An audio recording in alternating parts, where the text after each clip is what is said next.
voy a realizar la presentación de la ponencia de hoy. En primer lugar, pues querría dar las gracias al arquitecto Pablo Altiques por estar aquí con nosotros. Es un honor su presencia en nuestro taller y nos va a brindar una ponencia cuyo título es El entendimiento de la sustentabilidad en las problemáticas urbanas de la ciudad y su territorio.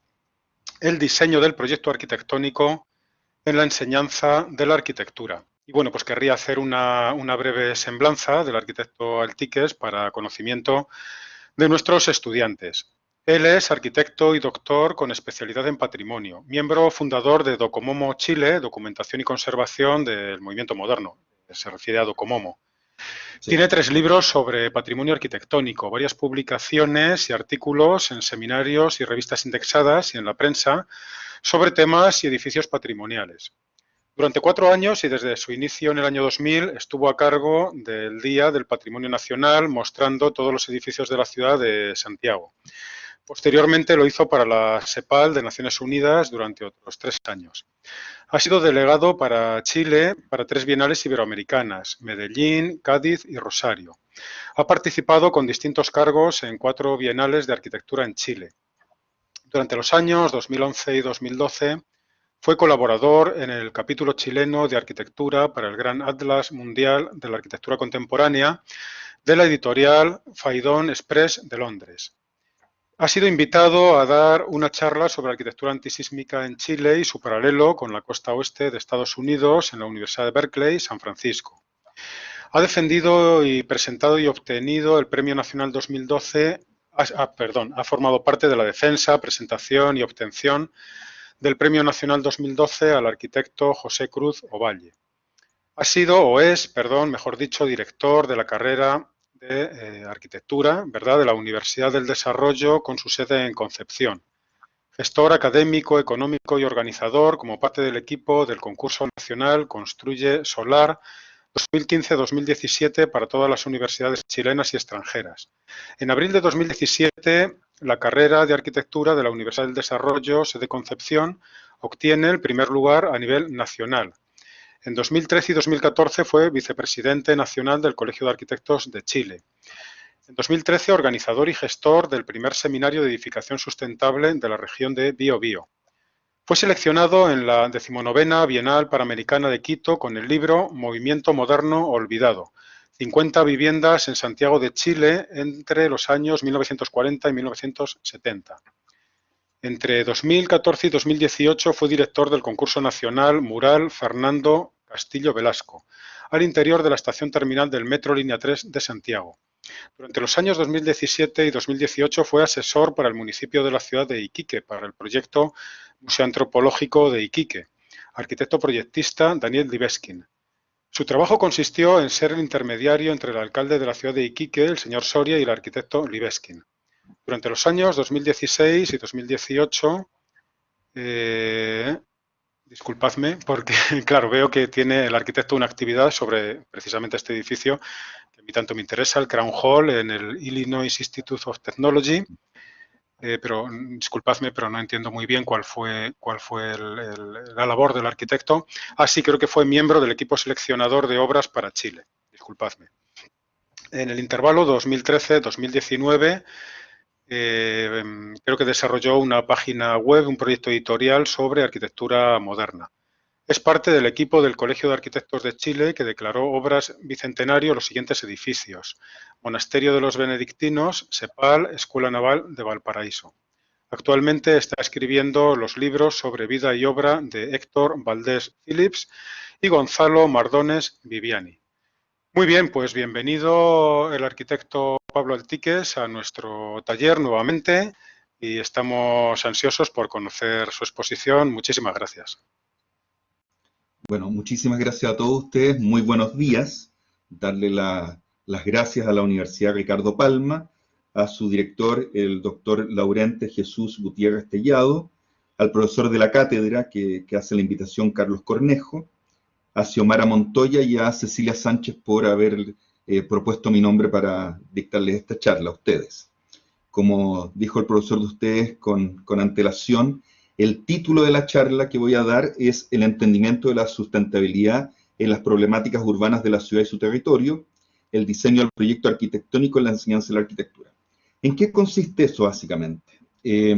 A mí me piden en el año 2012 hacerme cargo como director de carrera de la Facultad de Arquitectura de la Universidad del Desarrollo en Concepción.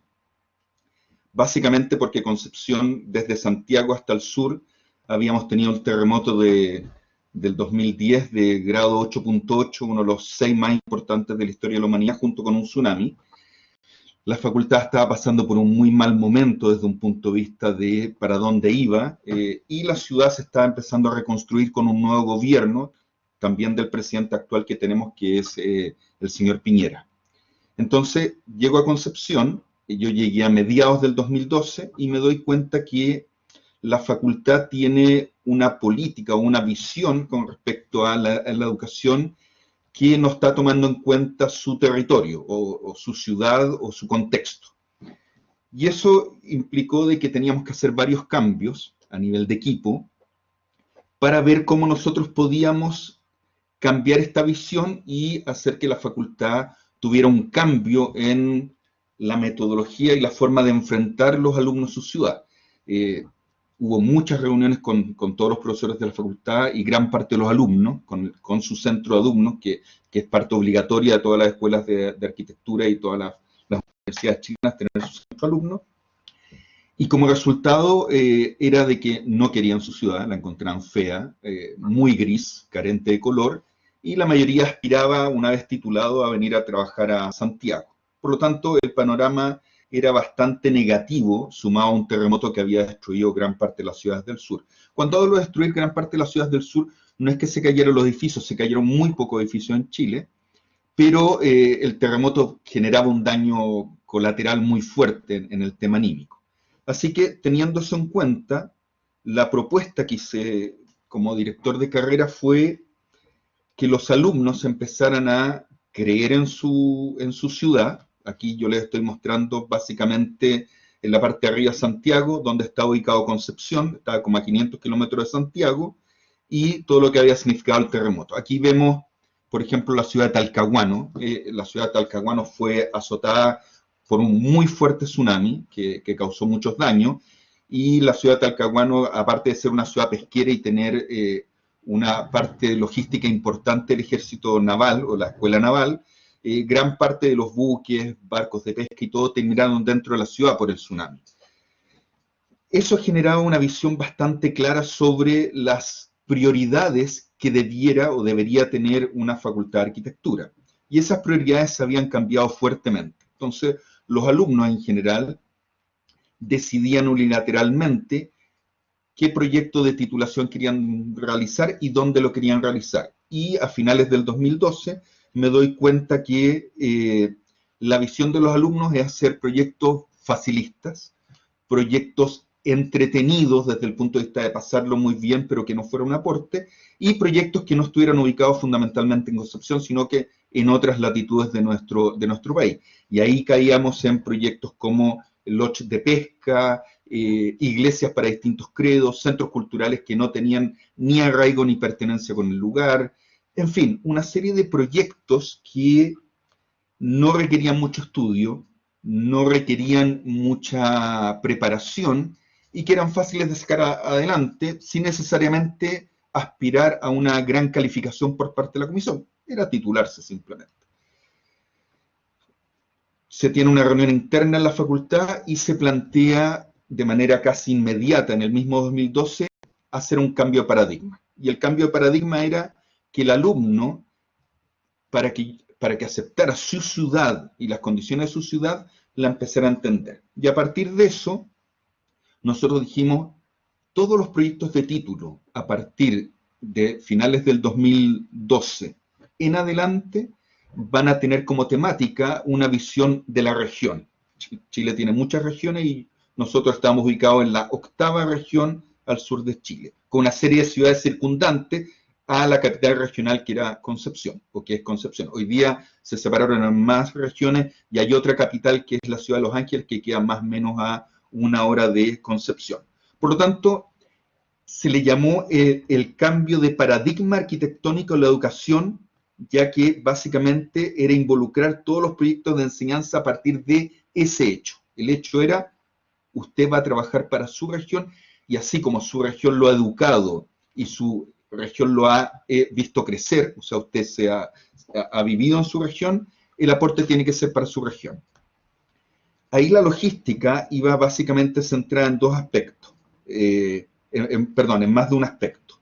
Uno era el tema de que el proyecto de título tenían que enfrentar a los ciudadanos, obviamente la arquitectura está hecha para las personas, pero incorporamos dos variables que aun cuando, y en pleno siglo XXI, uno tiene absoluta conciencia, no porque uno tenga conciencia lo aplica, y era básicamente el tema de incorporar la fauna, que eran los animales, insectos y microorganismos, y la flora en todas sus expresiones de vida, o sea, un ecosistema completo.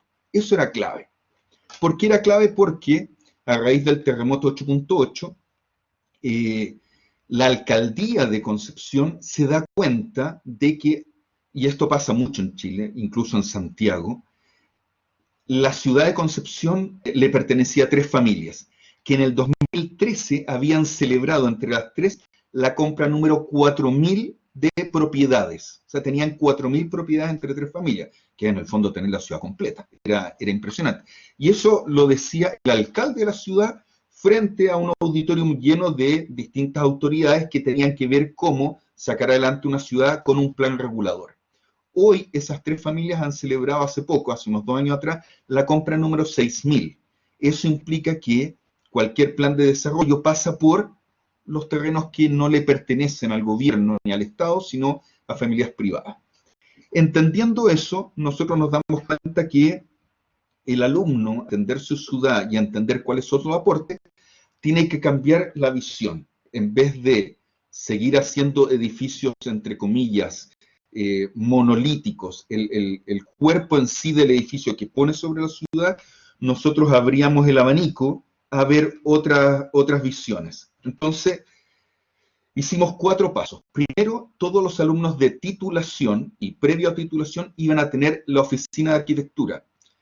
Creamos una infraestructura nueva con salas y salones especialmente habilitados como una oficina de trabajo, donde se entraba a las 8 de la mañana y se salía entre 6:30 y 7 de la tarde, con toda la infraestructura necesaria. Ese era el primer punto fundamental. El segundo punto era que los profesores guía y los alumnos de título entendieran que este nuevo proceso de titulación iba a tener entradas o iba a tener vínculos fundamentales, que iban a ser las autoridades de gobierno de nuestra región. Entonces, invitábamos al alcalde, al intendente, al CEREMI, que es el secretario regional ministerial, a los arquitectos municipales, y les decíamos qué era lo que queríamos hacer. Y qué era lo que queríamos hacer era que ellos nos dijeran a nosotros cuáles eran todas las necesidades de infraestructura física que necesitaba la ciudad para reconstruirse después del terremoto, pero a su vez mejorar la calidad de vida. Aun cuando Concepción en el sur de Chile tiene gran cantidad de flora, hay muchos bosques y mucha vegetación por la cantidad de lluvia, la ciudad de Concepción casi no tiene árboles urbanos y tiene un solo parque, que es el Parque Ecuador, y que es una lonja residual al costado de un cerro. Por lo tanto, aquí ustedes ven el plano de Chile, donde está ubicada Concepción, las ciudades circundantes y la logística. Entonces estaba Concepción, un poco más arriba en la pantalla Talcahuano, al sur Lota, al costado derecho de ustedes al fondo la ciudad de Los Ángeles, y toda la comunicación vial intercomunal existía.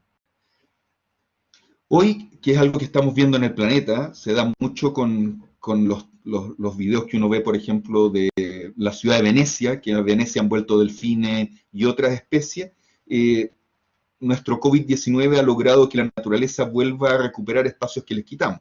Nosotros en el 2012 planteamos justamente esto y dijimos, el mayor depredador para el planeta somos los arquitectos que hacemos ciudades sin entender qué necesita articular o vincular estos tres aspectos: el hombre y la naturaleza. La naturaleza entendida como la flora y la fauna en toda su expresión. Por lo tanto, nosotros cambiamos el nombre y dijimos, a contar de ahora, todo proyecto de título, para que sea validado y aceptado para su desarrollo, tendrá que estar sobre un soporte. Y ese soporte es la ciudad. lo que queríamos era que, como íbamos a atacar ciudades a lo largo de los años, se vincularan entre ellos dentro de la ciudad y generaran una trama de articulación. Entonces, nuestro segundo paso, el primer paso piloto era justamente que los alumnos egresados trabajaran en la ciudad de Concepción. El segundo paso fue invitar a las autoridades, como les explicaba, y que ellas nos dieran pequeñas charlas, no motivacionales, sino de las aspiraciones que ellos tenían, los proyectos que iban a proponer, los que están proponiendo actualmente, los que iban a proponer, y curiosamente, en el caso de los alcaldes, intendentes y todo, le decíamos, ¿y cuáles son sus sueños de la ciudad? ¿Qué sueña usted de cómo le gustaría ver su ciudad en 2, 4, 5, 10, 50 años más adelante? ¿Por qué hablo de 50 años y todo? Porque las ciudades se tienen que proyectar a 10, 20, 50, 100, 200 años para que sean sustentables en el tiempo. De lo contrario, que es en el caso que pasa en Chile, nuestras políticas de Estado están hechas a 4 años, que es lo que dura el periodo presidencial. Y a 4 años nadie construye una ciudad, por lo tanto tenían que ser a largo plazo. De esta manera los alumnos sabrían realmente las necesidades y sobre esas necesidades los alumnos tenían que elegir su proyecto de título. Por lo tanto, ellos estaban, entre comillas, digo entre comillas, supeditados a un abanico de posibilidades dentro de las necesidades que realmente tenía la ciudad y la región. El tercer paso, todo esto se hizo metodológicamente en decenas de reuniones con los alumnos, con los profesores, juntos por separado, y ojo con las autoridades de la universidad, porque estábamos cambiando drásticamente el plan de titulación, y eso queríamos que fuera hacia abajo. Nosotros partimos al revés, no partimos desde primer año cambiando la malla. ¿Por qué? Porque si la cambiamos desde primer año, nuestro proceso iba a ser muy largo, iba a durar, hoy día la carrera dura 5 años y medio, antes duraba 6, iba a durar 6 años el proceso. Si nosotros partíamos en la titulación, todos los alumnos para abajo empezaban a ver el cambio, por lo tanto el cambio permeaba los 5 años hacia abajo. El tercer paso fue modificar el curso teórico. Nosotros en quinto año teníamos un curso teórico que era, se llama estrategia de titulación, y dijimos, la estrategia de titulación ya no es cómo hacer un buen proyecto de título, ahora es cómo encuentro una problemática a solucionar para mi ciudad, a partir de cómo he conocido, entendido y aceptado mi ciudad. Muchas veces nos tocó el tema de que un alumno entendía todo, pero no lo aceptaba, no le interesaba. Y ahí venía el gran cambio de mente, que era, si yo lo entiendo y lo acepto, me intereso. El cuarto paso fue el más trascendental. ¿Y por qué digo el más trascendental? Porque todo esto se le llamó un laboratorio experimental de titulación, tal cual.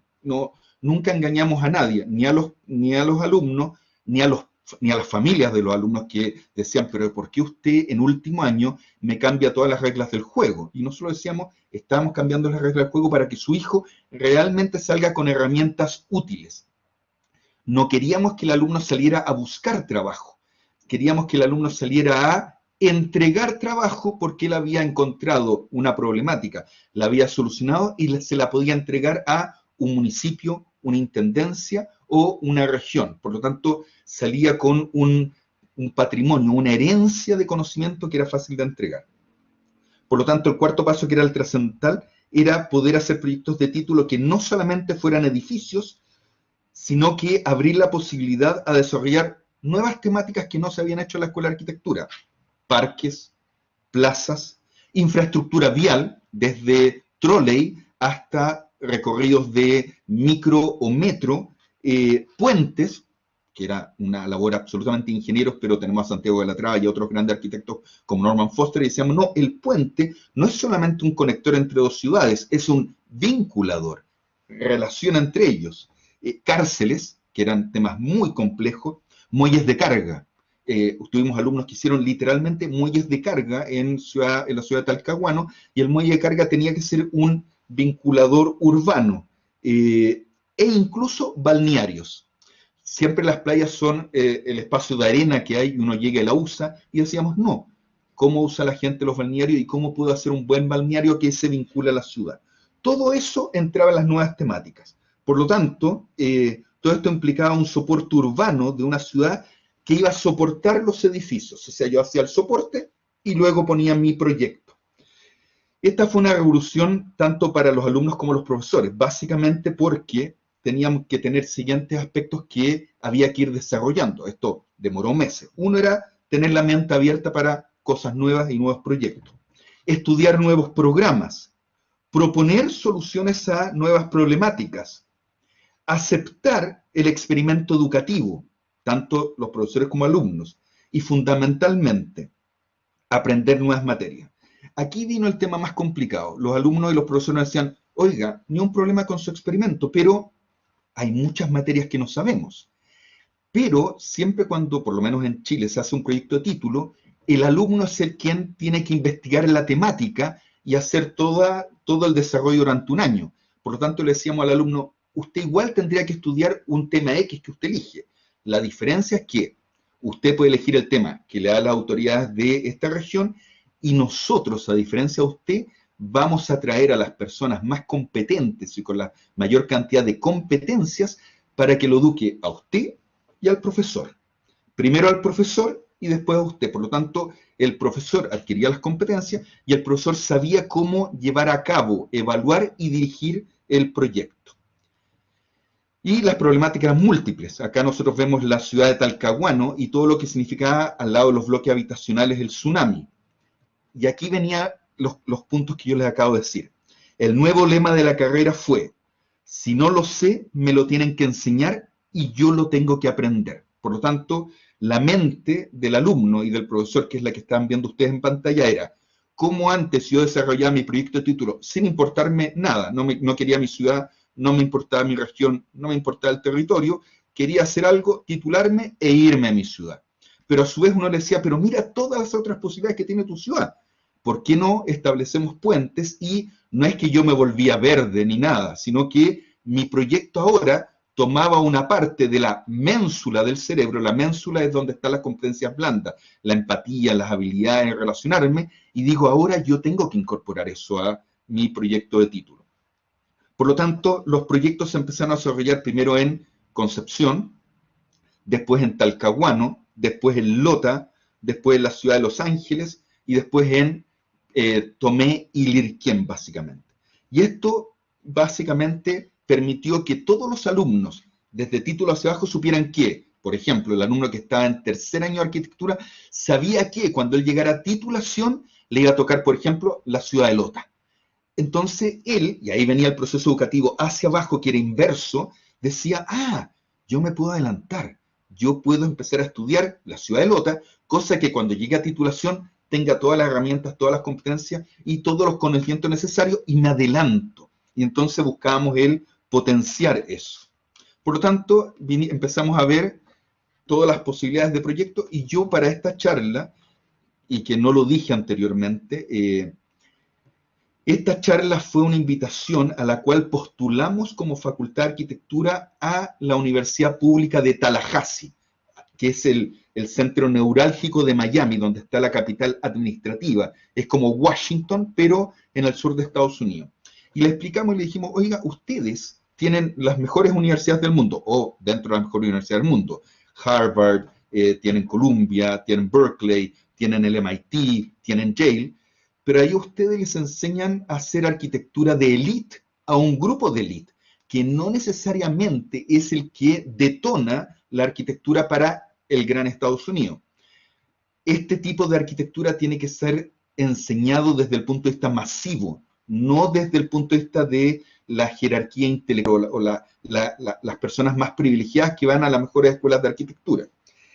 Y la Universidad de Miami, la Universidad Pública, dijo, perfecto, si yo logro hacer entender que todo nuestro desarrollo como país tiene que involucrar el tema de la sustentabilidad en todos sus aspectos que ya mostré, podemos hacer un mejor país. No nos olvidemos que aun cuando Estados Unidos tiene todo lo maravilloso, es un país que en general ha rechazado y está en contra de gran parte de las políticas de sustentabilidad y los acuerdos que ha firmado internacionalmente no necesariamente los respeta. Por lo tanto, se gana esta ponencia para ir a Miami y explicar desde el centro neurálgico en Tallahassee, Miami, para que ustedes se hagan una idea, Tallahassee es donde se filma el primer Tarzán, o el monstruo de la laguna, donde están todos los cocodrilos, y donde de manera peyorativa, de manera de insulto, a la gente se les dice los cuellos rojos, los rednecks, que es en el fondo gente que no tiene una preparación, no tiene todo un proceso educativo y que son básicamente gente que trabaja muy duro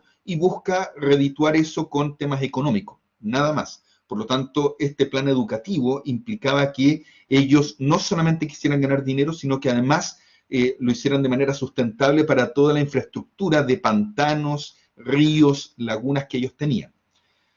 Aquí se hizo una selección de 7 proyectos, varios en Concepción y algunos en Talcahuano, y esta es la ciudad de Concepción.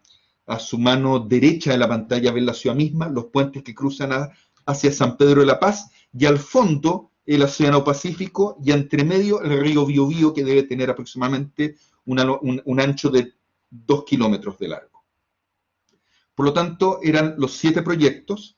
Estos eran básicamente un terminal de buses, una rehabilitación urbana potente desde el punto de vista inmobiliario, un centro de convenciones, un parque, un municipio y básicamente un cementerio que iba a estar en Lota. Eran distintos proyectos que se eligieron para entender cómo distintos programas se iban a vincular con la ciudad. Partíamos con el terminal de buses. Entonces, el alumno logra entender que todos los terminales de buses, y a raíz de la gran cantidad de buses que son interurbanos, generaba grandes tacos, atachonamientos en la ciudad, porque tenía que entrar casi hasta el espacio y salir. Por lo tanto, todas las calles se llenaban de buses, en las horas punta entraban todos los buses, salían todos los buses, ya fuera en la mañana o en la tarde, cuando venían desde el sur y desde el norte, y el alumno dice, para que yo mejore mi ciudad, lo que yo tengo que hacer es sacar el terminal de buses de la ciudad en la periferia, por lo tanto, todos los buses llegan al límite de la ciudad y la gente de ahí entra recién a su ciudad. Por lo tanto, el bus interurbano deja de ser un actor preponderante o gravitante dentro de la ciudad. Pero a su vez, el terminal de buses es visto como un lugar de paso. Voy, tomo el bus y me voy. Así de simple. Llega el bus, me bajo y me voy. Y eso significa que se producen lo que se llaman anillos de deterioro urbano. Nadie quiere vivir al lado de un terminal de buses por el ruido, por la congestión y por todo el comercio informal o formal que se establece alrededor del bus, sin contar la contaminación acústica, visual y de gases de los buses. Y este alumno dice, oye, una cosa es eso en mi terminal, pero otra muy distinta es que mi terminal tiene que estar ubicado en nudos viales para que la conectividad sea completa, pero a su vez mi ciudad tiene carencias. Mi ciudad, por ejemplo, y él puso un solo ejemplo, no se vincula con el río, por lo tanto nadie usa el río como balneario. 2 kilómetros, aguas que son bastante buenas desde el punto de vista que no están contaminadas, son sanas. Y otra cosa que él se dio cuenta es que para tirar los fuegos artificiales y celebrar Año Nuevo, los tiraban desde el puente de 2 kilómetros de distancia y nadie los podía ver porque la ciudad siempre se había negado al río. La ciudad de Concepción en su fundación nunca se ha vinculado al río, por lo tanto el río quedó con intersticios a lo largo. Y él determina que la mejor manera es hacer una suerte de atrapar el río, o sea, tomar todo el río Biobío en parte de su extensión junto con el nuevo vial que ustedes ven y el puente que comunica San Pedro de la Paz y decir, yo voy a hacer un balneario, yo voy a hacer un lugar donde llega la gente y voy a hacer un lugar que se abra al río y a la ciudad. Por lo tanto, voy a hacer una especie de gran parque acuático.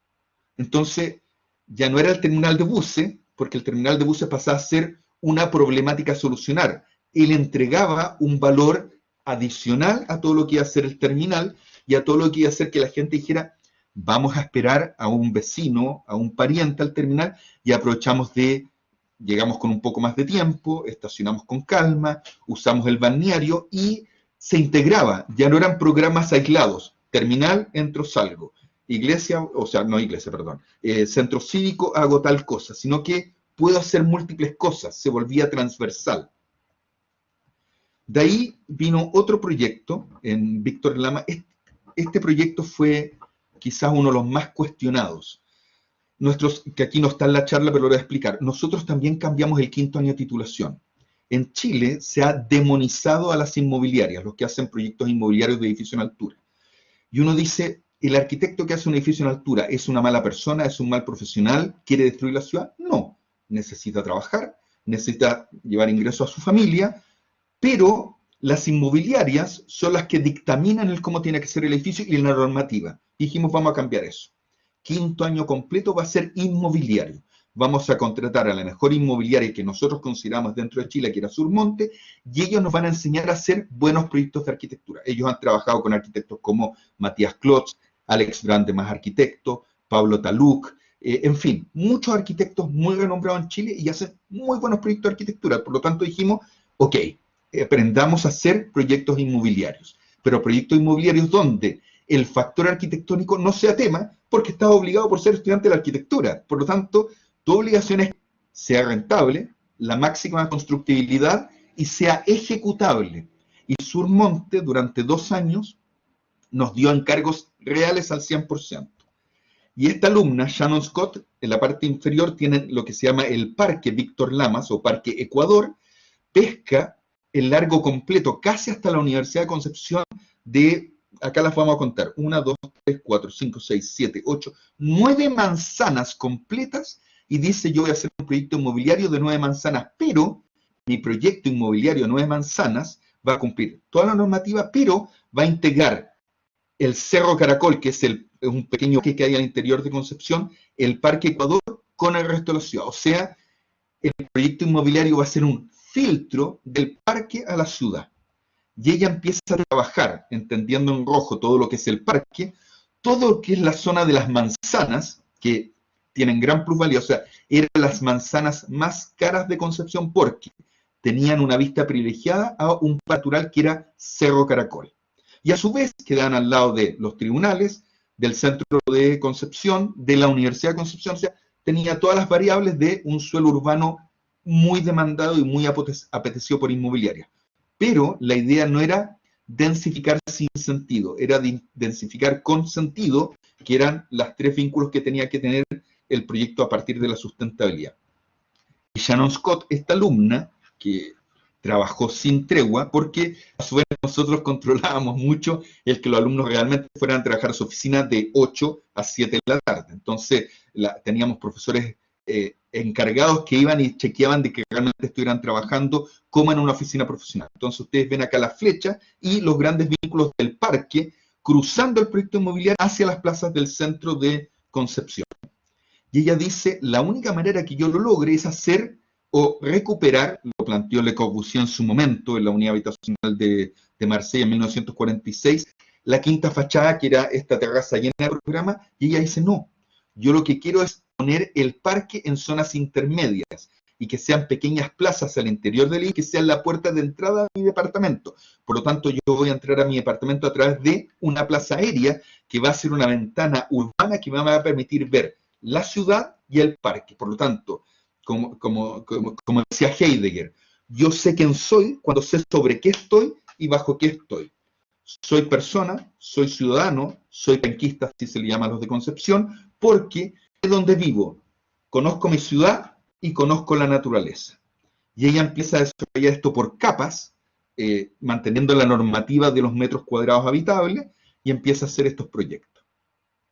Todos los proyectos que les estoy mostrando obtuvieron distinción máxima por una comisión invitada.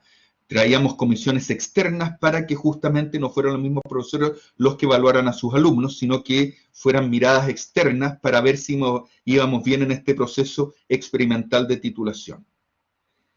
El tercer proyecto fue un centro cívico. Concepción cambió la visión ¿cómo se llama?, de la visión política después del terremoto, y arquitectos como Smilan Radic empezaron a ganar concursos nacionales con lo que era la incidencia, que es la parte roja que ustedes ven. Pero Concepción, por ejemplo, no estaba en el circuito de los grandes recitales o los grandes eventos masivos porque no tenía un espacio. Así de simple. Aun cuando había muchos intersticios urbanos, no tenía espacios para tal efecto, y los estadios, que son comúnmente los que se ocupan para recitales, eventos deportivos y todo, finalmente siempre terminan nuevamente con los anillos del urbano, deteriorando esa parte de la ciudad, y a la gente que vive ahí no le gusta porque el estadio en sí es hermético nuevamente, es un volumen en el que entra gente y sale gente, y todo a su alrededor le tiene que servir, o sea, está a disposición del estadio. Este alumno lo que dice es, no, para que yo pueda hacer actos masivos, recitales, culturales, políticos y todo, yo tengo que hacer la ciudad la integre. Por lo tanto, yo llego al proyecto y salgo del proyecto como parte de el caminar comúnmente por la ciudad. Y él toma todo el eje hasta el río Bió para conectarlo con el eje cívico de la ciudad, que es todo el eje en rojo. Y desarrolla en el fondo el eje cívico que remata en tribunales y en celeste claro la diagonal que une la Universidad de Concepción. Por lo tanto, yo era un estudiante y podía caminar desde la Universidad de Concepción por todo el eje peatonal y llegar a mi centro cívico a celebrar, ver, escuchar o participar de un evento que era importante para toda la ciudad. Y aquí ustedes ven el plan maestro. Todos los proyectos tenían que tener un plan maestro, ya fuera completo, pero no necesariamente que él lo tuviera que desarrollar. Yo podía hacer un plan maestro completo y después desarrollar una pieza arquitectónica porque se le podía escapar de las manos y el tiempo de un año se volvía un poco escaso. Y él hace esto, él dice, si yo voy a hacer un megacentro de eventos para la ciudad que albergue todas las actividades, desde la política hasta la cultural y los grandes recitales, el estadio siempre es un límite porque es un volumen sobre la ciudad. Por lo tanto, el soporte de un estadio es que el estadio choca con el soporte y no vincula el soporte. Si yo quiero realmente relacionar la ciudad, dice el alumno, mi soporte no lo puedo tocar. Tengo que mantenerlo porque es el soporte ciudadano por el que camina la ciudad, y él decide soterrar todo el proyecto y lo hace subterráneo. Pero, para no perder el vínculo entre el abajo y el arriba, él hace una especie de rampa urbanística, tipo auditorium griego, y él dice, mi abajo se va a vincular con mi arriba a través justamente del paseo arquitectónico y del anfiteatro. Por lo tanto, siempre voy a saber dónde es abajo, dónde estoy arriba, y siempre voy a entender de que la ciudad es un organismo vivo que tiene que siempre funcionar y no tiene que tener cortes o fronteras. Y bueno, también a este alumno le fue increíble y la comisión lo distinguió con la nota máxima. Vendría otro tema, un intersticio urbano. En rojo hay una silueta que es un intersticio, era un terreno baldío, abandonado por décadas, y nuestra facultad está al frente. Y dijimos, nosotros estamos en esta nueva política experimental de proyectos de título para mejorar nuestra ciudad, y frente a nosotros, acá no está la totalidad, acá hay 2 kilómetros más o menos, hay 4 kilómetros de intersticio urbano y nunca hemos hecho un proyecto de título ahí. Alguien se atreve y se atrevió una alumna a desarrollar este parque. ¿Qué problema tenía el parque? O este intersticio urbano. Si ven, hay 2 carreteras paralelas. Como el tráfico aumenta, no se podía ensanchar la carretera lateral porque era muy caro y se decidió hacer una carretera paralela entre el intersticio urbano y el río. O sea, más calles, más intersticio, y se generaban fronteras y quedaban como estos cul-de-sac, estos bolsones, dicho en francés, que no tienen ningún uso. El río en invierno tiene subidas importantes y en verano no. Por lo tanto, el río también, río Biobío, de 2 kilómetros de extensión de ancho, era algo que mutaba permanentemente. Por lo tanto, ella decía, voy a hacer un parque temático para entender los cambios de la naturaleza a partir de la crecida de los ríos a raíz de las lluvias y todo lo que significaba este ecosistema. Y ella decide hacer este intersticio urbano y empezar a entender cuáles son las variables. Una variable era el uso. Por este intersticio urbano, a su vez, pasaba un tren. Este tren nuevamente generaba una frontera. Por lo tanto, tenía un gran espacio urbano con una vista privilegiada, un río privilegiado en que nadie lo podía ocupar. Y a su vez tenía una depresión muy fuerte de aproximadamente 2 pisos, unos 8 metros de altura. Y ella empieza a entender todas estas variables y empieza a ordenar el río. Y dice, tengo 2 posibilidades, que el río inunde de manera natural mi nuevo parque o que yo diseñe estrategias inundables del parque para que la gente entienda, y los niños fundamentalmente entiendan, porque va a ser un parque familiar, por qué se inunda, cómo se inunda, los valores que se produzca la inundación y qué consecuencias trae la inundación, positivas o negativas, tanto para la naturaleza como para el tema urbano. Y ella empieza a diseñar estos espacios que iban mutando a través del año, y a su vez lo que ella hace es decir, el tren, que es la diapositiva que ustedes ven al medio, lo voy a soterrar. O sea, voy a hundir el tren justamente para solucionar la primera gran frontera, que era la vía férrea. Vendrá este parque en el paper que yo les envié a ustedes, lo voy a explicar desde otra óptica, no voy a explicar cómo fueron las estrategias, sino que voy a explicar lo que significó. Este es un humedal, acá ustedes ven a su mano izquierda la ciudad de Talcahuano completa y a su mano derecha toda una franja roja. Esa franja roja son aproximadamente 450 hectáreas de un humedal natural. A raíz de los crecimientos de las ciudades, los humedales en Concepción, Talcahuano y toda la región se llenan de metros cúbicos de ripio, bolón y tierra y se construye vivienda social. Así de duro. Y aquí se producía un genocidio del ecosistema. Moría desde la bacteria, el microbio, el insecto, hasta el animal o la ave migratoria. Y a nadie le importaba. Hasta el día de hoy a nadie le importa, derechamente. O sea, prima el tema económico. Y este alumno dice, yo puedo hacer este proyecto título. Nos encontramos con un alumno con puntaje nacional. En Chile, para entrar a la universidad, uno da un examen especial para todos los colegios de todos los estudiantes de la preparatoria, y él obtuvo el más alto puntaje, que son 850 puntos. Fue el mejor puntaje de todo Chile. Entra a estudiar becado a la universidad y durante los 5 años de carrera obtiene notas máximas en todos los ramos. O sea, era el mejor alumno de la historia de la facultad y el mejor alumno de la universidad. Le toca este proyecto y empieza a trabajar como una máquina. Le dicen Krusty por el robot, y era una máquina de trabajo. Presenta el anteproyecto y la comisión dice, usted no entendió nada, reprobado, vuelva a hacerlo. Nos sentamos con el alumno y la comisión y decimos, este es el mejor alumno, es el proyecto más grande que se ha hecho en la historia de la facultad, que son 450 hectáreas de pantano, y tiene que estudiar una serie de competencias que no tienen, que son los ecosistemas, desde el microbio hasta la ave migratoria y el ser humano. Démosle otra oportunidad, ni un problema. Nos sentamos a hablar con el alumno entiende por qué fue reprobado, todas las falencias que él tenía, el profesor también la entiende. En el mismo periodo de año se le duplica sus horas de trabajo en la oficina de arquitectura, vuelve a presentar este proyecto, de nuevo sale reprobado porque no está entendiendo realmente. El alumno se nos desmorona, tenemos una especie de sesión con nos mira, eres brillante, eres trabajador y no te rindes. Te vamos a dar otra oportunidad, no vas a reprobar por segunda vez, tienes que volver a trabajar más tiempo y volver a presentarlo. Lo presenta y logra el pase para hacer el proyecto título. Les voy a dar un dato anecdótico. Él decía que tenía que ser infraestructura arquitectónica, nosotros le decíamos no. Aquí el protagonista es la flora y la fauna.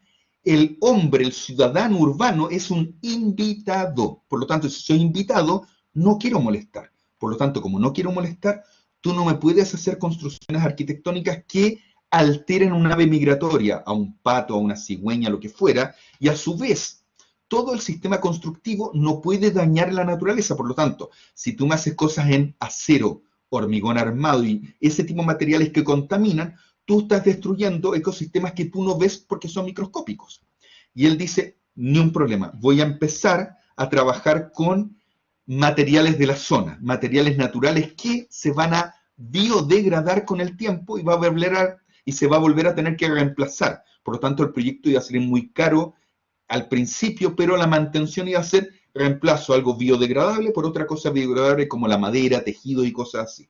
Y él empieza a entender esto y dice, ok, yo no puedo meterme mucho al humedal porque si se mete el hombre, el animal se espanta. Si el animal se espanta, se rompe la cadena. Y él empezó a hacer simplemente pequeños caminos que entraban a mirar. Era como ir a escudriñar desde lejos sin ser parte, pero involucrado.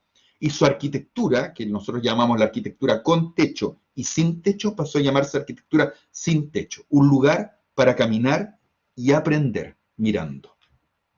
Entonces, él ponía estos asientos que eran de madera sobre unas capas de piedra natural y la gente iba y miraba desde ahí. No podía meterse más al humedal para justamente no interferir con el otro ciudadano que era un ave o una flor. Y a su vez, los miradores tenían que tener sustentabilidad desde el punto de vista que el techo no era un techo para el hombre, era un techo para anidar, era un techo para los microbios, para la flora, para los insectos, y por lo tanto un ave desde el aire veía su mismo humedal sin darse cuenta que debajo de esto estaba el espacio arquitectónico del hombre.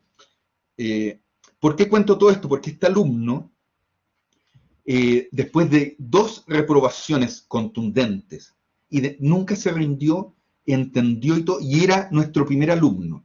El experimento parte con él y parte con el proyecto más grande que hasta el día de hoy ha hecho la facultad, que son 450 hectáreas de plan maestro, y se tituló con distinción máxima, y eso hizo que todos para atrás dijeran, este tipo no se rindió, creyó en el proyecto y entendió cuál era el rol que él tenía que tener para con la ciudad. Vendría el Centro Cívico de Talcahuano, que queda muy cerca de Concepción. Talcahuano y Concepción están unidas finalmente por el crecimiento, y era la municipalidad. Los cerros de Talcahuano, que tienen muchos problemas de delincuencia, están solamente conectados por escaleras y muy poca red vial, y la gente entre subir y bajar se desconecta con el plano. Y la ciudad no tenía municipio. Por lo tanto, esta alumna dijo, el municipio, el rol del municipio es contactar, conectar y acercar a la gente. El edificio municipal va a ser un pretexto. Yo lo que tengo que hacer son una suerte de secuencia de escaleras urbanas sobre la cual, nuevamente el soporte, sobre el cual se pone el edificio, y una vez que eso esté claro, el edificio funciona. Y ella hace justamente eso. Grandes escaleras urbanas, y el edificio queda a un costado, absolutamente secundario, pero, como decía Luis Kahn, espacio servido y espacio servidor. El espacio servido es la escalera, y el espacio servidor es el programa del municipio. Y ella logra que los cerros de Talcahuano, a nivel urbano y de las personas con discapacidad, siempre tratábamos el tema de las personas con habilidades diferentes o discapacidad, para que no solamente fueran escaleras, sino que rampas y todo eso, y la visión, el mar. Nuestro último proyecto fue en la ciudad de Lota, al sur de Concepción, y había algo muy interesante, en rojo abajo, el cementerio general, que era la puerta de entrada. Se fijan que está la parte posterior de la ciudad, y la parte de Lota de la ciudad se da hacia el mar. Lota es la ciudad más pobre de Chile, la que tiene la mayor cesantía de todo nuestro país, básicamente por el cierre de las minas de carbón, y porque a la fecha, gubernamentalmente, nadie ha invertido un solo peso en hacer infraestructura urbana. Por lo tanto, el cementerio, a su vez, con todo el tema de los pescadores, pasa a ser importante, porque es el momento más triste que uno tiene en la vida, que es cuando va a enterrar a alguien. Esta alumna entiende que va a ser la puerta de entrada a la ciudad y hace la ampliación del cementerio, pero dice, todos los cementerios carecen del momento más solemne, el momento más íntimo, que es ir a despedirme de alguien que yo amo. Este cementerio tiene que entender que la despedida de alguien que yo amo tiene que ser en relación a donde yo vivo. Sé quién soy, sé dónde vivo, quiero el lugar donde vivo, y quiero a esta persona que se fue y que no voy a volver a ver. Y si la voy a volver a ver, o sea, a entregarle flores con los años, quiero entender de que la ciudad donde está mi cementerio me permite ese acto de reflexión, ese acto de sufrimiento, ese acto de pena, o ese acto de entender la vida y la muerte. Y él decide, en la parte de abajo, el típico cementerio con una suerte de grilla de danero, donde están todos los mausoleos. Él hace una suerte de puentes o de trampolines que van a mirar el mar, el océano Pacífico, van a mirar la ciudad. O sea, el cementerio se abría a la ciudad, y a su vez el cementerio era la ventana, estos grandes trampolines que uno veía a la distancia cuando venía por la carretera hacia Lota.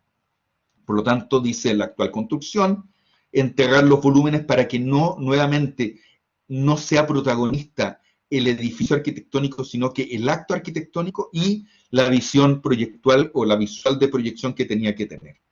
Y él empieza a hacer estos grandes muros que contienen los mausoleos, los nichos, y estas grandes ventanas urbanas. Veo mi territorio, veo mi ciudad, veo el mar, me ven a mí.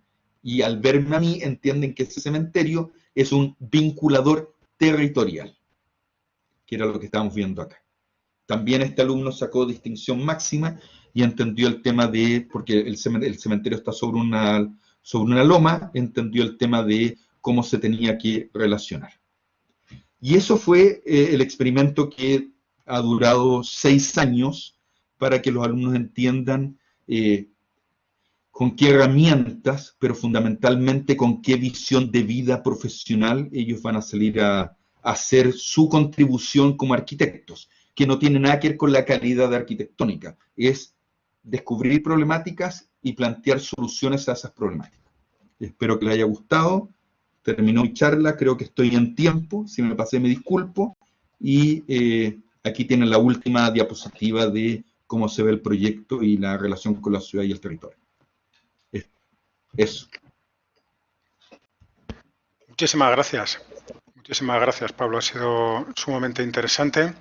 Y nada, te traslado mi exposición extraordinaria. Verán que el arquitecto Altiques pues, nos ha mostrado una secuencia de proyectos de la máxima puntuación dentro de su escuela en Concepción, Chile, y quiero destacar la gran energía y convicción con la cual él nos ha expuesto, ¿verdad?, los logros que están obteniendo a lo largo de su dirección en esta escuela.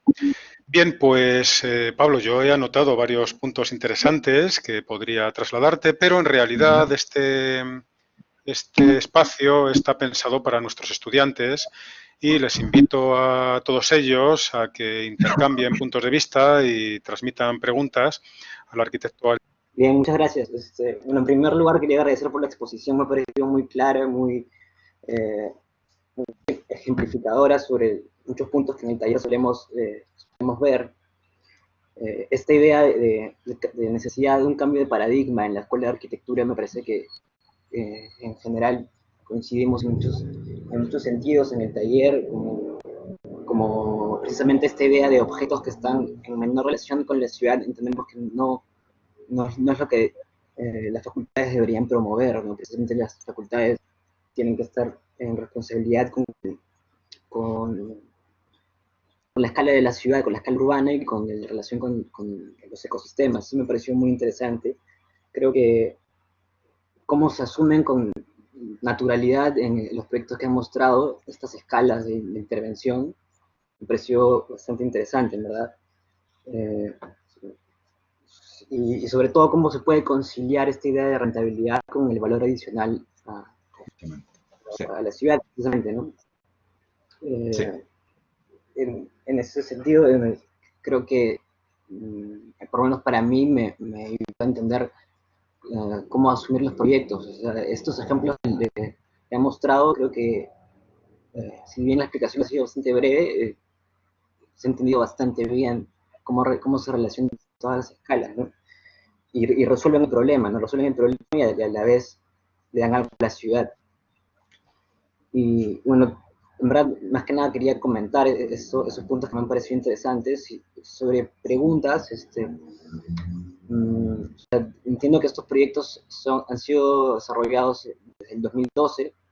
Quisiera saber si desde ese momento hasta ahora, en esta relación que se ha tenido con gestores políticos, con otras competencias, si se ha podido completar algún tipo de proyecto. Ya, tu pregunta es clave porque yo no conté esa parte. Estos proyectos parten en el 2012 y continuaron por 6 años, y una de las estrategias que yo solicité fue que muchos de los proyectos de título se expusieron en el edificio municipal frente al alcalde y todas las autoridades regionales, para que ellos eventualmente creyeran en nuestro sistema educativo y contrataran a los alumnos al titularse para ver la posibilidad de gestionar fondos gubernamentales para hacer los proyectos. Entonces, nosotros íbamos, y suena muy bien la palabra, nosotros íbamos a vender estos proyectos al gobierno que nos había ayudado a entender las problemáticas, y lo íbamos a vender como un todo: el alumno, su proyecto y una solución que requería el gobierno. Y lo hicimos en 4 municipios, donde los alumnos exponían frente a toda la mesa directiva del municipio, el alcalde, el intendente y todo, y a su vez el alumno se sentía validado en decir: a mí me toman en cuenta y mi trabajo es útil o puede ser útil en un futuro si es que yo logro encontrar la forma de que este proyecto se pueda desarrollar. Ese era el objetivo último que teníamos nosotros. ¿Qué tal? Buenas tardes, arquitecto. Ante todo, agradecerle por la charla que ha sido muy interesante también, al igual que mi compañero, quería comentar un poco de lo que yo entendí, de este entendimiento de la ciudad, de cómo repercute en la arquitectura que podemos proponer, ¿no? Y viceversa, de cómo la arquitectura que podemos proponer nosotros de repente debería responder a este entendimiento de la ciudad y resolver algunas problemáticas. Y además también anoté esta parte donde dice que, o sea, muchas veces creo que entendemos a la pieza arquitectónica como eso, como una pieza, pero usted lo describió como una pieza dentro de un plan, que Así es. no es solo tanto así como una pieza que se puede poner y sacar, sino es una pieza dentro de un plan que corresponde a este entendimiento. Entonces eso me pareció que va también con los lineamientos del taller, con esta idea de ciudad productiva que se desarrolla en el taller, que se diferencia de repente de otros talleres en los que nosotros como alumnos hemos tenido la experiencia de estar, y por eso seguimos eligiendo el taller 16, que nos da esta perspectiva que también corresponde mucho con su charla. Y bueno, en cuanto a alguna pregunta, eh, quisiera preguntarle, no sé, de repente, cómo uno como estudiante elige qué factores son los que le hace bien a una ciudad. O sea, hay como que cierta discusión a veces entre qué es lo que deberías de priorizar o algo así. Muchas gracias. No, gracias a ti, Laura, muchas gracias por tus palabras. Bueno, justamente como el periodo de titulación duraba un año y no queríamos que los alumnos se nos dispersaran, nosotros partimos con una impronta, y la impronta fue que invitábamos a todos los actores políticos y públicos a que ellos nos dijeran todos los problemas que tenía la ciudad. Entonces invitamos desde el alcalde, el intendente, el gobernador, los secretarios ministeriales, los directores de obras, los que dirigen todos los proyectos de arquitectura dentro del municipio, y los alumnos eso lo tomaban como una clase. Nosotros hacíamos eso como literalmente una clase, con asistencia y con todo. Entonces al final de la clase nosotros hacíamos mesas redondas en el curso que se llamaba Estrategias de Titulación, y le decíamos al alumno justamente: cuéntame, ¿qué aprendiste? Cuéntame, ¿qué problemáticas encontraste tú? O en algunos casos decíamos, ¿le faltó alguna problemática a esta persona que nos vino a dar la charla? Y ahí había una tormenta de ideas, lo que dicen en Estados Unidos un brainstorming, y eso con el ayudante nosotros lo bajamos a textos y se los enviamos al alumno y decíamos: señor, usted esta semana tuvo esta clase, la próxima tráiganos usted qué problemáticas para usted son importantes desarrollar, el por qué, con un fundamento, y las vamos debatiendo en el curso, y hacíamos como votaciones en el curso. Entonces todos preguntamos: ¿lo que está proponiendo tal compañero ustedes lo encuentran pertinente, tiene sentido? Y sobre eso empezamos a desarrollar los proyectos, pero damos como esa base inicial. Y lo que tú planteas, que era el soporte urbano, era fundamental. Un proyecto sin soporte urbano donde encajara y se vinculara, no era aceptado por parte de las comisiones.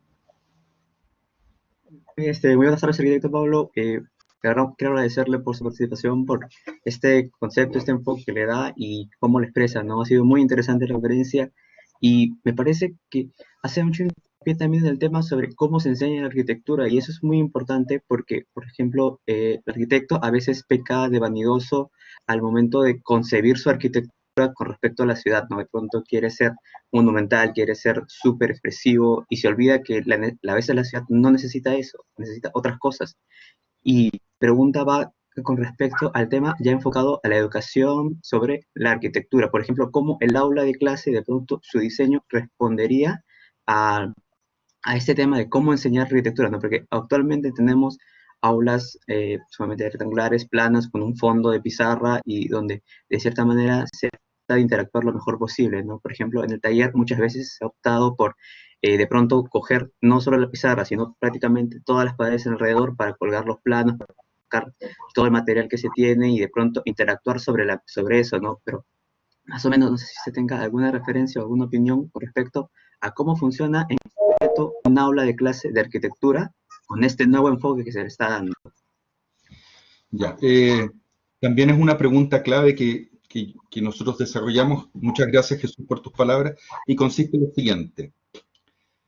Para yo poder enseñar arquitectura, tiene que desarrollarse desde el punto de vista empírico. Empírico significa tengo que hacer cosas. Nosotros en la carrera tenemos 3 etapas: taller detonante 1, taller detonante 2 y taller detonante 3. ¿Qué significa eso? Que todo proyecto que se enseña se tiene que ir a ver en terreno y sacar todas las variables del terreno. Y las clases, a los profesores de taller tenían que preparar la clase. Entonces, por ejemplo, vamos a diseñar, estoy inventando, una caleta de pescadores artesanales. El profesor preparaba la clase de lo que era una caleta de pescadores artesanales, tipo paper, la pasaba en clases como materia, literalmente como materia, que era después evaluada en un examen. Porque en el taller a su vez tenía 2 tipos de modalidad de evaluación. Una el proyecto de arquitectura y otra es tus conocimientos duros. Por lo tanto, el profesor hacía una prueba de conocimiento duro para aplicar al proyecto. ¿A quién matábamos? Y suena literal, matamos al intermediario que era hablar por hablar. Hay alumnos que pueden hablar 1 hora de arquitectura y no dicen nada y tienen muy buena oratoria. Nosotros decíamos, eso ya no está permitido en clase. Si usted quiere hablar, habla con argumento y fundamento a partir de las clases que usted ha tenido y de la investigación que ha hecho con respecto a la clase. Entonces era muy cómico porque al principio le costó mucho a los alumnos y después los alumnos se acostumbraron a que tenían que tomar apuntes en clase, tenían que estudiar los apuntes en clase y esos apuntes tenían que aplicarse al proyecto de arquitectura. Por lo tanto, a la hora de defender el proyecto de arquitectura, el alumno, el proceso de aprendizaje pasaba por haber entendido cómo enfrentar las problemáticas del proyecto de arquitectura. El caso más fuerte para nosotros, y que lo conté, fue este alumno que hizo el humedal. Entonces al alumno le decíamos, ¿qué son los microorganismos? ¿Cuántos insectos hay? ¿Qué variedades de insectos? ¿Cuáles son los pájaros migratorios? ¿Qué vegetación tiene el humedal? ¿Qué profundidad tiene el humedal? ¿Cómo el ecosistema? Y el alumno tenía que aprender todo eso, entonces se abrumaba tratando de entender todo eso. Entonces cuando él explicaba, era solamente contenido, y cuando uno entrega contenido, el profesor cree y el alumno entiende que está por el buen camino. Ese era nuestro proceso de aprendizaje tal cual. Era quizá un poco duro, pero los alumnos lograron entender de que había que estudiar de verdad y no era un tema como artístico, espiritual, de qué se me ocurrió.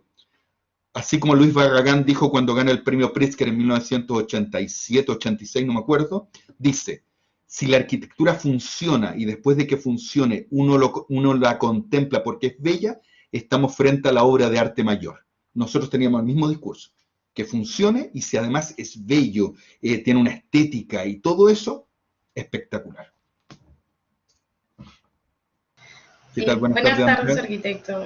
Bueno, quería agradecerle por la gran exposición. Creo que es muy importante entender cómo la enseñanza de la arquitectura es tan importante para luego tener una línea de trabajo, ¿no?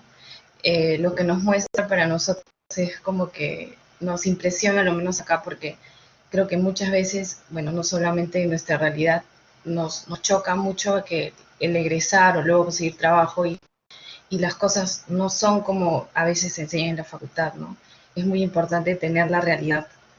Y más allá de eso, creo que es de pronto una cuestión generacional. En ese aspecto, por ejemplo, creo que los arquitectos en la larga historia de nuestro país, ha habido una generación que de pronto se vio frente al terrorismo y no sabía qué hacer, ¿no? Y estaba en otro tipo de contexto, ¿no? Entonces a nosotros también nos toca otro tipo de contexto, ¿no?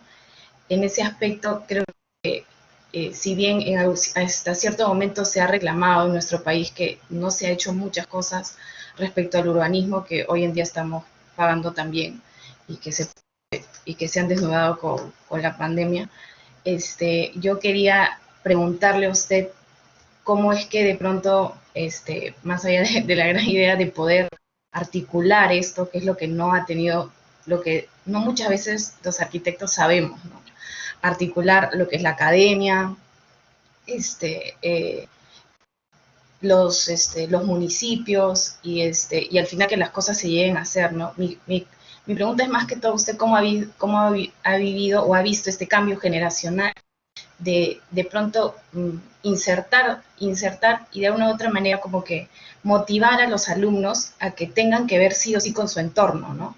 Y no seguir con esta línea de pronto hacer arquitectura en otros lugares o la idea que tienen algunos alumnos de arquitectura de poder irse a otros países, ¿no? Cuando nuestras mismas realidades nos necesitan, ¿no? Y ese enfoque, la verdad que lo felicito, que se haya optado y que se esté dando en la realidad, ¿no? Supongo que ha sido mucho trabajo, pero usted ha visto de pronto este cambio de los alumnos de chip, de introducirse y de aprender a identificarse con su entorno, ¿no? Y de ahí que luego sus proyectos finales reflejen toda esa pasión que han tenido por entender y querer hacer algo mejor, ¿no? Eso es todo, gracias. Muchas gracias, Andrea. Yo voy a contar una anécdota de cómo nosotros como equipo logramos que los alumnos y las nuevas generaciones nos creyeran. Voy a contar una anécdota.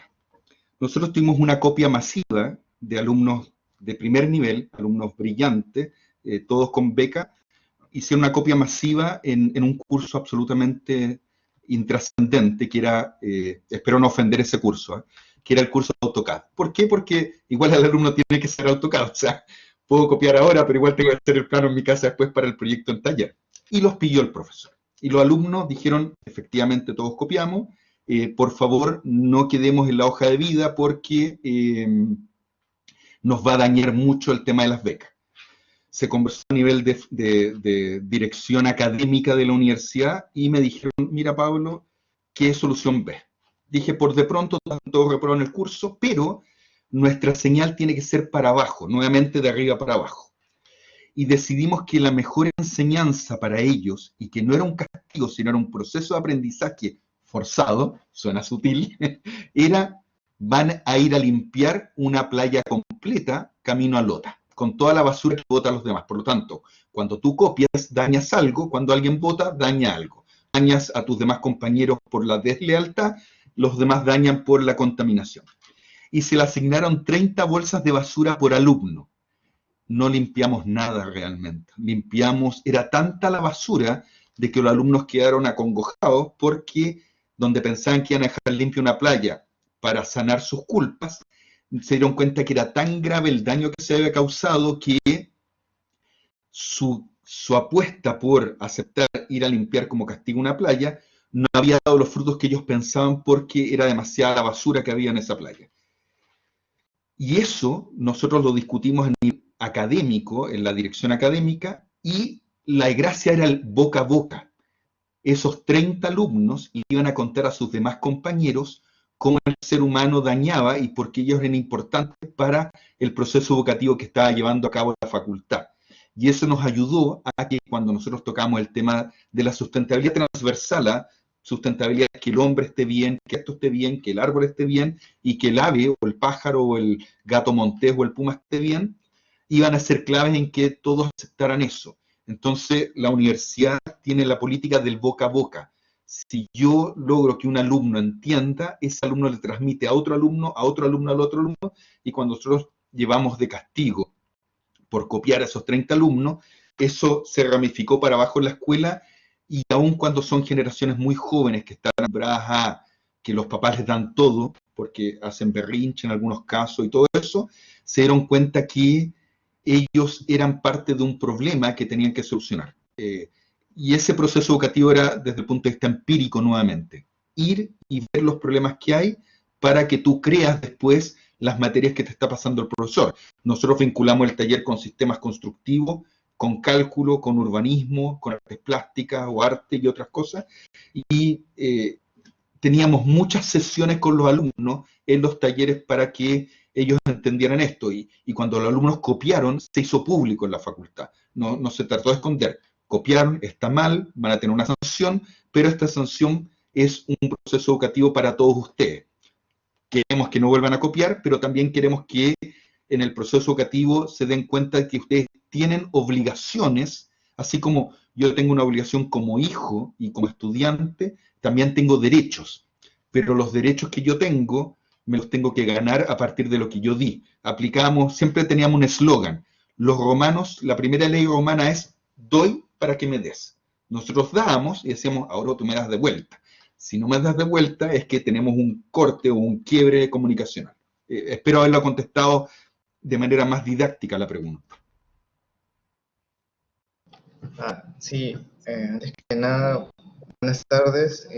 Una excelente charla, la verdad. Realmente lo que más se me quedó de la charla es esta idea de que no podemos ser empáticos con aquello que desconocemos, y me gustó mucho cómo es que usted quiere cambiar ese paradigma más hacia lo que antes era nuestra profesión, del hecho de comprender, conocer y entender el modo de habitar de las personas. Varias de mis dudas, de hecho, ya las he respondido con las otras preguntas, pero me interesaría saber usted cuál es el siguiente paso, qué otros proyectos tiene a futuro, cómo ve el siguiente faceta de este desarrollo hacia un nuevo paradigma en su facultad. A ver, tengo que hacer una aclaración. Yo dejé de ser director de carrera de esa universidad y volví a Santiago. Pero el siguiente paso, y que era mi sueño era bien, era bien brutal o gigante. El sueño era que nos llamaran como a facultad de cualquier ciudad de Chile y nos dijeran, por ejemplo, Iquique, Arica o Antofagasta, nos llamara el alcalde y nos dijeran, Facultad de Arquitectura, hemos sabido que ustedes han hecho todas estas cosas increíbles en todas las ciudades de la octava región. Yo como alcalde los invito a todos ustedes, el taller, no sé, el año 2021-2022, y quiero que ustedes trabajen para Antofagasta todo el equipo completo, toda la facultad y todos los alumnos de titulación. Ese era el gran sueño o mi gran esperanza futuro, que se corriera la voz y nos llamaran para desarrollar una ciudad completa a partir de las problemáticas de la ciudad. Así de fácil y de simple, era brutal, se reían de nosotros en la universidad, el rector, la vicerrector y todo, porque era un mega sueño, pero esa era la aspiración que teníamos, ¿sí? Que nos llamaran alcaldes de otras ciudades del país.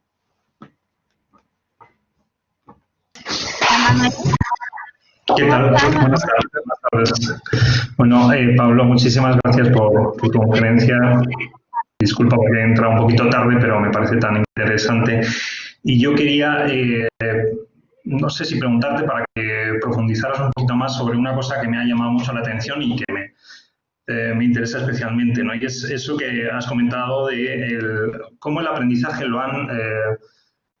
a la hora del tema inmobiliario, han contado con precisamente los promotores inmobiliarios, con las empresas, ¿no? Me ha hecho gracia lo que has dicho de que demonizan a las empresas. Creo que es común en todos los países. Yo vengo de España y en todos los sitios dicen lo mismo, pero en el fondo, si miramos la situación en Perú, en el que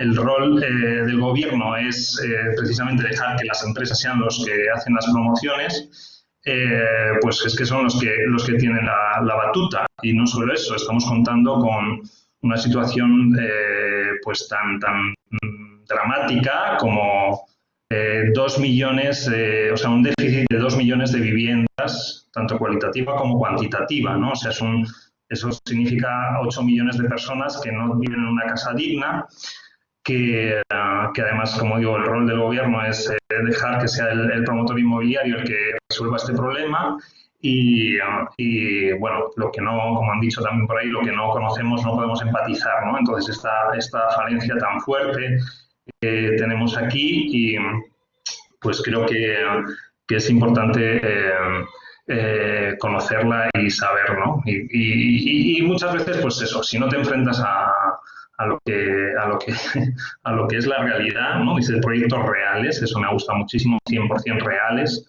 ¿no? Porque muchas veces, o sea, el taller 16 siempre, desde el principio, pues ha contado con buscar proyectos reales que los municipios proponen, ¿no? O sea, que es fantástico, a mí me encantó desde que lo escuché y luego pues a lo mejor nos falta eso, ¿no? Entrar con los promotores reales del tema de la vivienda, que es un problema bien gordo aquí, ¿no? Entonces, bueno, quería que no sé si nos puedes profundizar un poquito sobre esa experiencia tan buena y para ver si ojalá podemos también implantarla nosotros, ¿no? Ya. Muchas gracias, Manuel. Se van a reír mucho con lo que voy a decir, ¿eh? Se van a reír mucho porque en Chile se ha demonizado a las inmobiliarias. Las inmobiliarias destruyen la ciudad. Y uno dice, no, la ciudad la destruyen los malos planes reguladores y las personas que diseñan los planes reguladores son los municipios, no el inmobiliario. El inmobiliario ve una oportunidad y la toma. Segundo, todos los arquitectos que hacen proyectos inmobiliarios son malos arquitectos. Se vendieron. Entonces, el arquitecto sufre, le da vergüenza, no quieren que sepa quién es, pero el ingeniero y el constructor están felices, ganan plata, mantienen su familia y pueden desarrollarse económicamente, y nosotros es las penas del infierno. Y eso se ha dado y se da y se da transversalmente. Entonces llegó un momento en que nos enojamos como facultad y dijimos, no, vamos a hacer proyectos inmobiliarios de verdad y vamos a contratar una inmobiliaria. Pero vamos a ir más lejos, y acá te vas a reír mucho, Manuel. Bien. La inmobiliaria iba 3 veces durante el proceso de desarrollo del proyecto y evaluaba y corregía. Y los profesores decían, fíjate en esto, ve la constructibilidad. Entonces la inmobiliaria venía con la calculadora y decía, yo te pedí a ti, estoy inventando, 10.000 metros cuadrados y tu proyecto tiene 9.500. 500 metros cuadrados, por esto tú me haces perder toda esta plata. Y el alumno muchas veces decía, pero usted no me corrigió el lenguaje. Le decía, es que si no lo vendo, no te lo compro, así que me da lo mismo tu lenguaje. Y además, esa es tu obligación, no es la mía.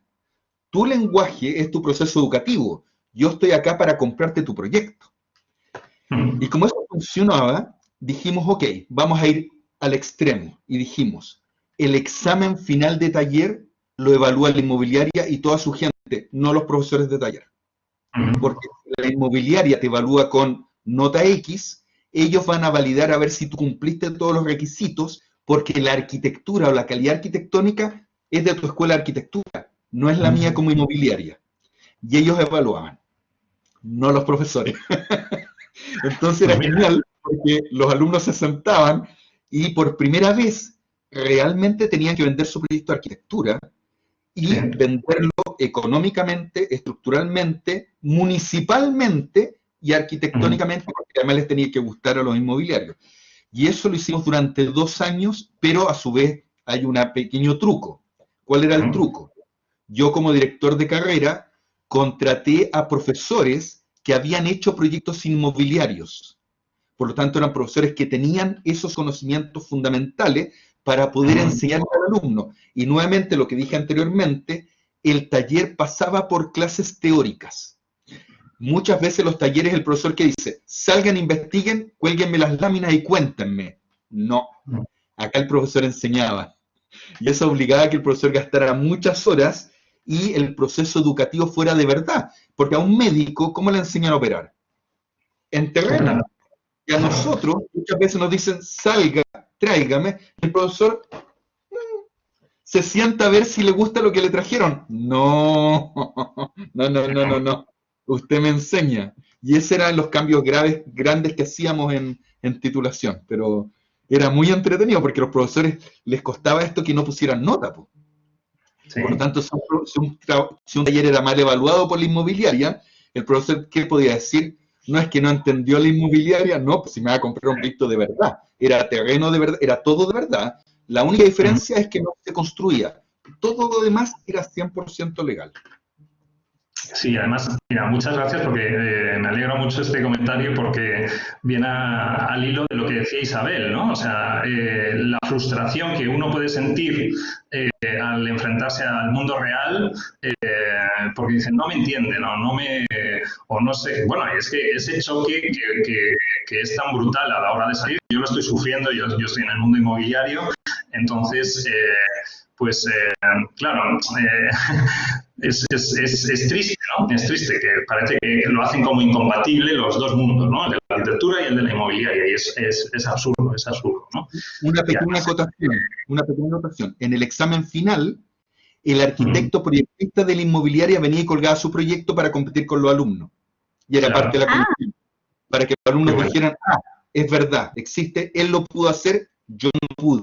O yo también lo hice, pero no, o lo hice muy bien. Y el profesor, o sea, el colega que venía a exponer, estaba súper asustado porque colgaba frente a 30 proyectos más y la inmobiliaria también veía, mira, este alumno lo hizo mejor que tú. Entonces había todo un tema ahí. Claro, era muy intenso, sí. Pues nada, sí, muy interesante, claro, lo que comentáis sobre el tema inmobiliario. La verdad es que esto nos daría para un debate, porque bueno, a mí se me ocurren algunas réplicas, pero bueno, creo que nos ensarzaríamos quizás en algo muy general, pero quizás para explorar más en la intervención de nuestro colega Pablo Altiques, a mí me agradaría también tocar otros puntos muy importantes de su intervención. Por ejemplo, una cosa que me ha gustado es la motivación de los estudiantes, ¿verdad?, que estaban en una ciudad que ellos mismos no, en fin, como que no valoraban suficientemente, estaban pensando seguramente en desplazarse a otros escenarios profesionales, y una labor que se llevó a cabo en la escuela pues es lograr esa motivación y la comprensión de las posibilidades que ofrece el propio lugar donde ellos se encuentran, por un lado. Por otro lado, también me ha gustado mucho una observación que ha hecho Pablo sobre la enseñanza de élite norteamericana y quizás la impertinencia de trasladar precisamente ese espíritu al marco en el que nos desenvolvemos nosotros, o al menos de esa forma literal, directa, ¿no? Sino que quizá hay que utilizar otro tipo de estrategias para ponerlas en práctica, ¿no? En ese sentido, me atrevería a recordar unas palabras de Walter Gropius, bueno, una especie de paráfrasis que cuando él entró en Harvard, él hablaba de eludir el virtuosismo, es decir, esto hace ya unas cuantas décadas, ¿verdad? Es decir, y entiendo que tiene que ver con esa especie de amaneramientos que reiteradamente se producen en estas élites, entre comillas, arquitectónicas, que suelen generar unas modas que suelen derivar en unos procesos acríticos de réplica por parte de otras universidades, y a mi modo de ver eso es un sinsentido. Entonces, bueno, yo dejo esos dos temas por si también desea Pablo quizás incidir en ellos un poco más también. Sí, como hay muchísimos alumnos escuchando, yo trato de que sea entretenido lo que uno cuenta, pero cuando uno va a trabajar a la Universidad de Tallahassee, en el Centro Administrativo y Político de Miami, yo les voy a contar dónde fue mi primer almuerzo. Mi primer almuerzo fue papas fritas, cangrejo frito y pollo frito, donde uno podía hacer así y caía la grasa, en un banquito de madera mirando cocodrilos. Ese fue mi primer almuerzo. En pantanos gigantes de kilómetros. Entonces ellos me decían, ¿te fijas cómo comemos nosotros? Y yo, para mí era primitivo, o sea, faltaba que Tarzana saliera por un lado y se tomara un cocodrilo. Entonces me decían, las grandes ciudades, Boston, San Francisco, Los Ángeles, Nueva York y Chicago, lo tienen todo. Pero ese no es Estados Unidos. Y de ahí viene la votación donde Donald Trump gana. Donald Trump pierde en todas estas ciudades de élite y pierde en el gran Norteamérica profundo, el Deep Estados Unidos que le llaman, el profundo Estados Unidos. Entonces, cuando nosotros postulamos diciendo cómo nosotros teníamos que rescatar desde lo nuestro, octava región y no la capital del país, para ello era clave que ese proceso educativo permeara a los alumnos y dijeran, mira todo el espacio salvaje que tengo, porque no es una urbe, como yo, sin ser de élite, sí puedo pensar como élite, en el sentido de viendo la élite como los que llevan las grandes ideas para poder ser desarrolladas. Ese era como el foco que querían que nosotros hiciéramos en esas clases en Miami, que yo lo llevaba como parte del proceso educativo de nosotros como escuela. Porque la mayoría de los alumnos eran de escasos recursos, de muy bajo nivel económico, que aspiraban a la escuela pública porque las otras eran impagables. En Estados Unidos los precios son impagables. Si uno no tiene dinero es imposible educarse en estas grandes universidades. Uno va, no sé, quizás los alumnos algún día se metan a internet y vean, pero uno va a Harvard y uno no lo puede creer. Uno ama todo, hasta el basurero es bello. Uno va a Yale y hasta el árbol es más lindo que otros árboles en otros lugares. Entonces, pero uno se va al Miami profundo, a las partes centrales de Estados Unidos, y son otras ciudades. Son ciudades planas, extensísimas, todo de 1 o 2 pisos de altura, donde para ir a comprar el pan es en auto, y no el neoyorquino que baja, compra el Beagle, se toma el jugo de naranja recién exprimido y camina de su casa al trabajo. Eso en el verdadero Estados Unidos no es así. O sea, y eso de que como apio, lechuga y beterraga con jugo natural, yo pensé que me moría al tercer día de comer grasa, porque todo era frito. Si uno eso lo exterioriza a los alumnos y les dice, tu proceso educativo pasa por entender el territorio que tú habitas y cómo lo puedes mejorar, es como el inicio. Y ahí viene el tema de la elite. El alumno de Yale, de Stanford, del MIT, parte en otros niveles pensando, pero al partir en otros niveles, eché todo para abajo. No tomo ese grosor, que era por lo cual nosotros partimos enseñando nuestro proceso educativo en título, para que de ahí bajara. No sé si en algo te expliqué el tema de cómo lo hicimos nosotros. Sí, sí. Sí, es muy interesante. Yo, claro, es un tema que a mí me interesa mucho. Claro, nosotros también en nuestra universidad pues tenemos esta preocupación de cómo lograr que estos conocimientos, ¿por qué no?, muy ambiciosos, ¿verdad?, pues se compartan con estudiantes que no necesariamente vienen de un contexto económico de élite. Son dos cosas que no tienen por qué darse la mano, es decir, que son independientes, pero la universidad, a mi modo de ver, pues sí que tiene ese cometido de facilitar a los estudiantes esos posicionamientos intelectuales de primer nivel. Sí, tal cual, efectivamente. Y nosotros somos una región pobre, o éramos una región muy pobre en la 8ª región. Por lo tanto, partíamos igual seguramente que ustedes, con las mismas preocupaciones y necesidades. Muy bien, muchas gracias, Pablo. No sé si quizás algún otro colega o los estudiantes desean intervenir.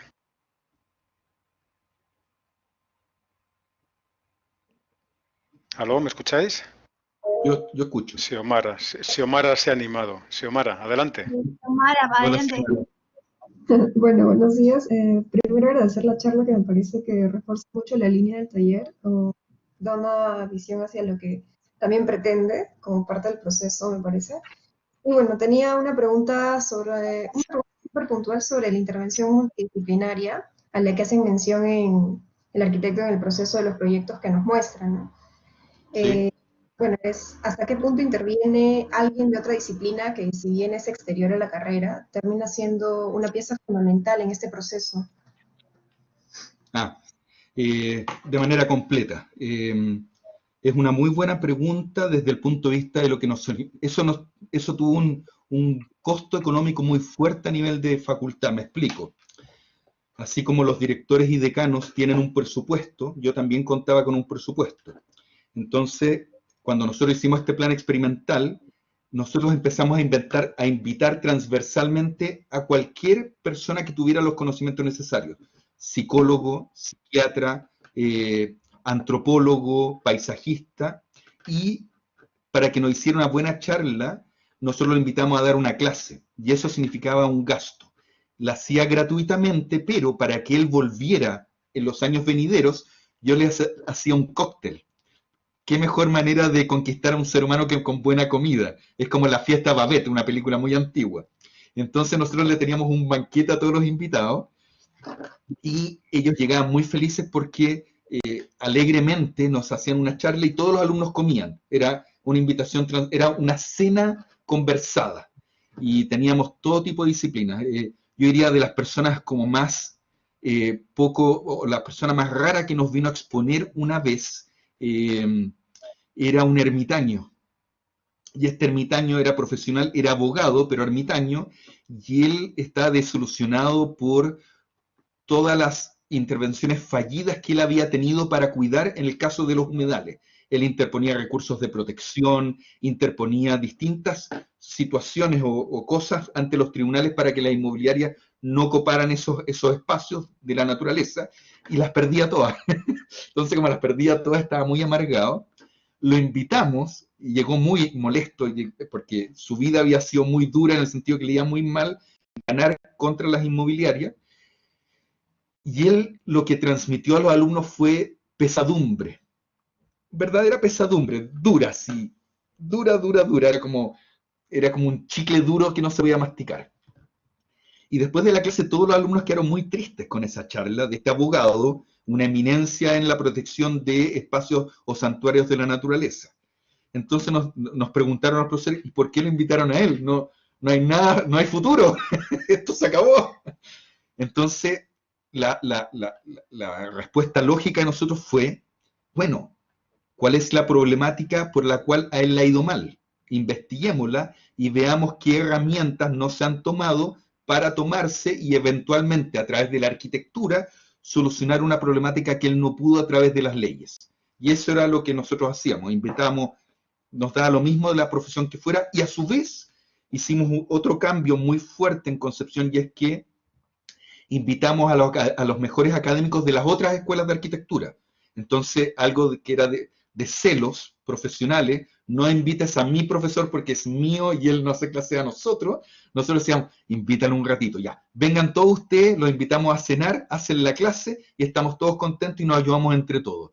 Y eso con los años fue germinando un elemento colaborativo entre facultades de arquitectura muy positivo. Así que nunca dijimos a quién sí y a quién no, sino que estaban todos invitados dependiendo del conocimiento que nos pudiera entregar. Positivo o negativo, nos valoramos ambas situaciones. No sé si contesté bien la pregunta. Sí, muy interesante. Me parece muy interesante toda esta toma de retroalimentación, ¿no? Todo clarísimo. Muchas gracias, arquitecto. No, gracias a ti. Gracias. Gracias a ustedes por la invitación, de verdad. Lo pasé muy bien, espero que se hayan entretenido muchísimo. Hasta luego, que estén muy bien.